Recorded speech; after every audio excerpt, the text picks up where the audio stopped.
എനിക്ക് സന്തോഷം വേണമെന്ന് ഞാൻ ആഗ്രഹിക്കണം. എങ്കിലല്ലേ എനിക്ക് സന്തോഷം ഉണ്ടാകൂ.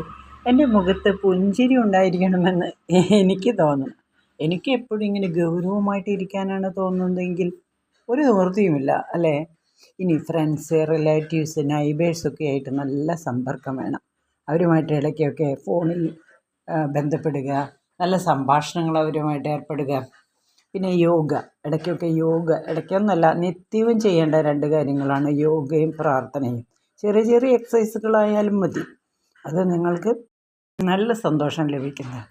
ചെറിയ ചെറിയ സ്ഥലങ്ങൾ സന്ദർശിക്കുക, പലതും മറക്കാൻ പഠിക്കുക.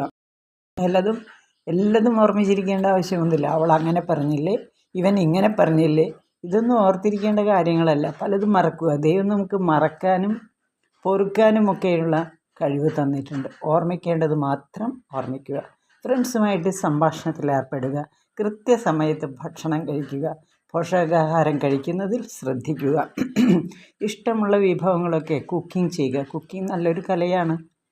സ്വന്തമായിട്ട് മറ്റുള്ളവരുടെ ഇഷ്ടം നോക്കാതെ അവനവന് വേണ്ടിയിട്ടുള്ള ചില അതുണ്ടാവും, അതൊക്കെ ചെയ്യുക. ഉറക്കത്തിൽ കൃത്യനിഷ്ഠ പാലിക്കുക. ഉറക്കത്തിൽ വളരെയധികം ശ്രദ്ധിക്കേണ്ടതുണ്ട്.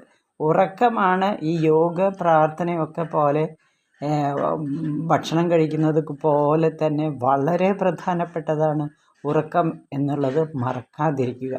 ഒരാളുമായിട്ട് വെറുപ്പുണ്ടാവാതിരിക്കാൻ പഠിക്കണം. അത് നമ്മൾ പഠിക്കുക വേണം.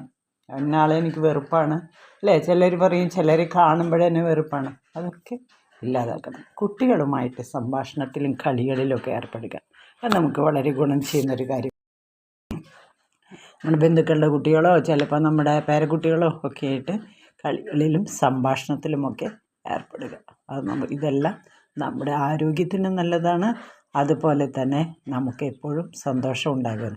ചിലരൊക്കെ ചിലരോട് ചോദിക്കും, നിങ്ങൾക്ക് ഇത്രമാത്രം സന്തോഷം ഉണ്ടാകാൻ കാരണം എന്താണ്? അവർ ഇതെല്ലാം പരിശീലിക്കുന്നു. അതുകൊണ്ട് തന്നെ